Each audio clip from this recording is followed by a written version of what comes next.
और इस बीच इजराइल ने हिजबुल्लाह के ठिकानों पर हमले और तेज कर दिए हैं। हिजबुल्लाह के ठिकानों पर रात भर स्ट्राइक हुई है।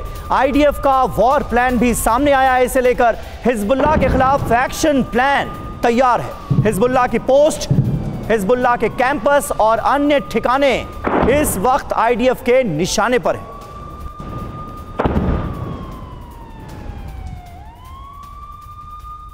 तो इजराइल वर्सेस हिजबुल्लाह की यह जंग कैसे आगे बढ़ रही है, आप ये देखिए। गाजा से विध्वंसक युद्ध, आईडीएफ का प्लान सामने आया है। हिजबुल्लाह लड़ाकों के परिसर, नसरुल्लाह का हेडक्वार्टर, हिजबुल्लाह की निगरानी पोस्ट, गोला बारूद के गोदाम, ये सब कुछ इस वक्त इजरायली डिफेंस फोर्सेस के निशाने पर है। हथियार फैक्ट्रियां, हिजबुल्लाह का जो बुनियादी ढांचा है वो भी निशाने पर है। और इस बीच नसरुल्लाह की ललकार क्या है, कल जंगी ऐलान कर सकता है नसरुल्लाह, ये जानकारी सामने आ रही है। साथ ही कल जंगी संदेश देगा नसरुल्लाह। इजराइल पर हमले करने का दबाव लगातार उसकी ओर से बनाया जा रहा है। इजराइल पर हमले चाहता है ईरान। हिजबुल्लाह की ताकत के बारे में भी अब आपके सामने जानकारी रख देते हैं। हालांकि पश्चिम एशिया का ये खूंखार ग्रुप है, 10 लाख से ज्यादा इसके लड़ाके हैं और 1.5 लाख रॉकेट के साथ साथ मिसाइलों को लेकर भी बड़े दावे किए जाते हैं। लेकिन इंपॉर्टेंट है कि किस तरीके से कत्यूशा रॉकेट के जखीरे को लेकर खतरा बढ़ जाता है। एयर डिफेंस सिस्टम इसके पास है जिसको लेकर खतरे और ज्यादा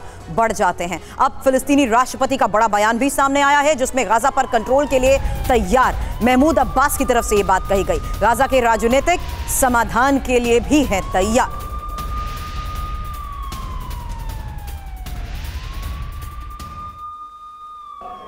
और इस बीच पश्चिमी जबालिया में इजरायली सेना का ग्राउंड ऑपरेशन बड़े पैमाने पर चल रहा है। आईडीएफ ने हमास के कमांडर को मार गिराने का यहां पर दावा किया है। नकाबा कंपनी कमांडर अहमद मूसा और उमर एलहांदी को ढेर कर दिया गया है। आईडीएफ की इंटेलिजेंस डिवीजन का ऑपरेशन अभी भी जारी है और हमास के 2 बड़े कमांडर्स को यहां पर ढेर करने का किया जा रहा है दावा। और इस बीच बड़ी खबर सामने आ रही है जहां वेस्ट बैंक के बेथलेहम में भीषण जंग जारी है। हमास आईडीएफ के बीच जमीनी लड़ाई हो रही है। इस वक्त हमास लड़ाके इजरायली सेना पर हमला कर रहे हैं। तस्वीरें भी आपके सामने हैं। इजरायली सेना की टुकड़ी पर बम से हमला करने का ये वीडियो भी सामने आ रहा है।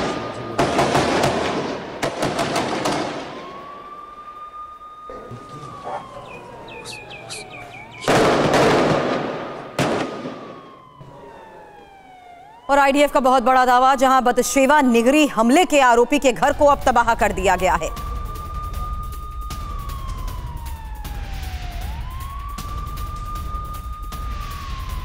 तो बतशेवा निगरी हमले के तहत जिस तरीके से कार्रवाई हो रही है, साकेर मोहम्मद शंटर के घर को भी तबाह किए जाने का दावा किया जा रहा है। और ये उस वक्त की तस्वीरें आपको दिखा रहे हैं जब 41 वांटेड फिलिस्तीनी भी हिरासत में लिए गए हैं।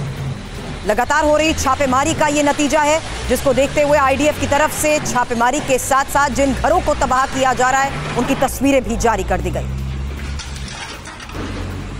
और इस बीच आपको बता दें, हमास की सुरंगों पर भी बड़ी खबर सामने आ रही है। बेडरूम में भी मिल रही है हमास की सुरंगें। आईडीएफ सर्च के दौरान ये सुरंगें मिली हैं। बेडरूम में सुरंग से आने जाने का रास्ता है।